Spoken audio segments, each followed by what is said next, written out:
Pour la première fois, il donne sa version.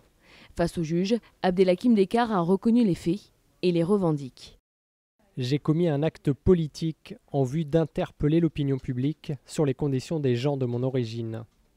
Il évoque son parcours militant depuis les années 80 et son exaspération à l'égard de la politique d'intégration. Son geste est décrit comme l'acte final de son engagement.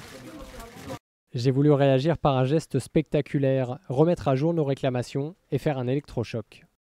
Abdelhakim Dekar explique pourquoi il a ciblé des médias et leurs journalistes. Ils sont considérés comme des menteurs professionnels. On fait croire que tout va bien, c'est pour ça que je visais des groupes de presse.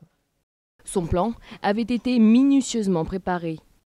Il se trouve qu'il y a eu des repérages dans tous les organes de presse. Il me fallait un espace qui ne soit pas confiné. Je ne voulais pas qu'il y ait de femmes et des enfants.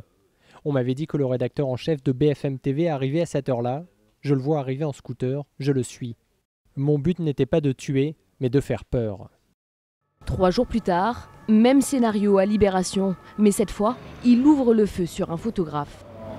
À Libération, je panique. Je tire à côté pour impressionner. Les gens se couchent. Je dis « fais pas le con, ne bouge pas ».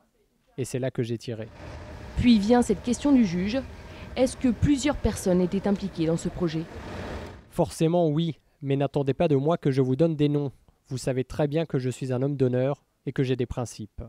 Abdelhakim Dekar parle d'un suicide altruiste pour qualifier ses actions. Il s'était préparé à une issue fatale, soit en étant abattu par la police, soit en se donnant la mort.